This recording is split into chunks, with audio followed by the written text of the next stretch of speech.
సంపూర్ణ జాతక కథలు. మాట వినని మూర్ఖ తాపసి. గౌతమ్ బుద్ధుడు జేతవనంలో విహరిస్తున్న కాలం అది.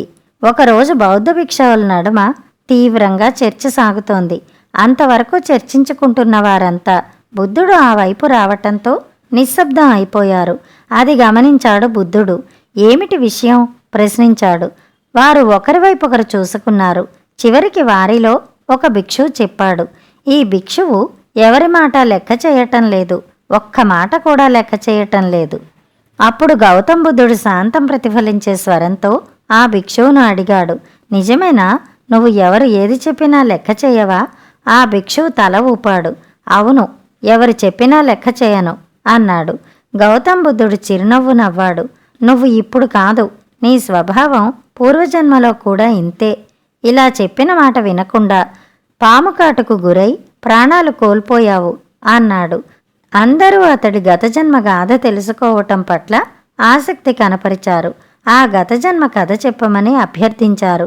చిరునవ్వుతో వారి విన్నపాన్ని మన్నించి బుద్ధుడు కథ చెప్పడం ప్రారంభించాడు. అది వారణాసిలో బ్రహ్మదత్తుడు రాజ్యం చేస్తున్న కాలం. ఆ కాలంలో బోధిసత్వుడు ఒక ధనవంతమైన కుటుంబంలో జన్మించాడు. బాల్యంలోనే అతడు కామం వల్ల కలిగే అనర్థాన్ని గ్రహించాడు. కామాన్ని విడిచిపెట్టడం వల్ల కలిగే లాభాలు తెలుసుకున్నాడు. నిక్కామంగా వ్యవహరించడం ఆరంభించాడు. అతడు పంచశీలాలను పొందాడు. పంచశీలాలంటే ప్రాణం తీయరాదు, దొంగతనం చేయరాదు, వ్యభిచరించరాదు, అబద్ధం ఆడకూడదు, మధుపానం చేయకూడదు. ఈ 5 నియమాలను పంచశీలాలంటారు. క్రమశిక్షణ, మంచి ప్రవర్తన కోసం బుద్ధుడు ఏర్పరిచిన నియమావళి ఇది. ఇంకా అష్ట సమాపత్తులను పొందాడు. దాదాపుగా 500 మంది భిక్షువులకు ఆయన ఆచార్యుడయ్యాడు. ఒకరోజు ఒక పాము ఒక తాపసి కుటీరంలోకి వచ్చింది. దాన్ని చూడగానే అవ్యాజమైన ప్రేమ కలిగింది. దాన్ని తన సంతానంలానే భావించి వేణువులలో ఉంచి పోషించడం ఆరంభించాడు. వేణువులో ఉంచడం వల్ల ఆ ప్రాంతాన్ని వేణుక అనడం ఆనవాయితీగా మారింది. దాన్ని పెంచుతున్న తాపసిని వేణుకుడు అని పిలిచేవారు. తాపసి పామును పెంచుతున్నాడన్న విషయం బోధిసత్వుడికి తెలిసింది. బోధిసత్వుడు తాపసిని పిలిచాడు. నువ్వు పామును పెంచుతున్నావని తెలిసింది, ఇది నిజమేనా అడిగాడు. నిజమే సమాధానం ఇచ్చాడు తాపసి.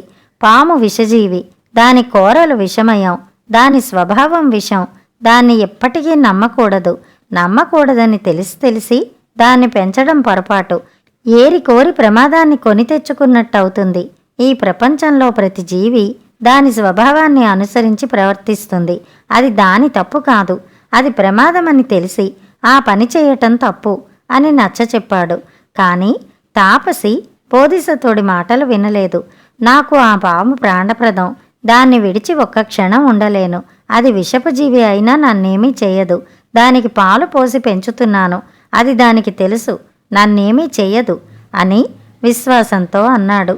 ఇది నాది అనుకోవటం పొరపాటు. అది లేకుండా బతకలేను అనడం బలహీనతను, వ్యామోహాన్ని సూచిస్తుంది. అది దుఃఖదాయకం. ఇలాంటి బంధనాలే ప్రాణాంతకం అవుతాయి. ఆ పామే నీ ప్రాణాలు పోవటానికి కారణం అవుతుంది అన్నాడు బోధిసత్వుడు. ఆ తాపసి మాత్రం పామును వదలటానికి ఇష్టపడలేదు. పామును విడిచిపెట్టలేదు. కొన్ని రోజుల తర్వాత తాపసులంతా కలిసి పళ్ళు సేకరించడానికి వెళ్లారు. అక్కడే 2-3 రోజులున్నారు. ఆ తాపసి వెదురుగొట్టంలో పామును ఉంచి వెళ్ళాడు. 3 రోజుల తర్వాత తిరిగి రాగానే ముందుగా వెదురుగొట్టంలో ఉన్న పాము దగ్గరికి వెళ్ళాడు. ఆకలిగా ఉందా అని పామును ముద్దు చేయబోయాడు.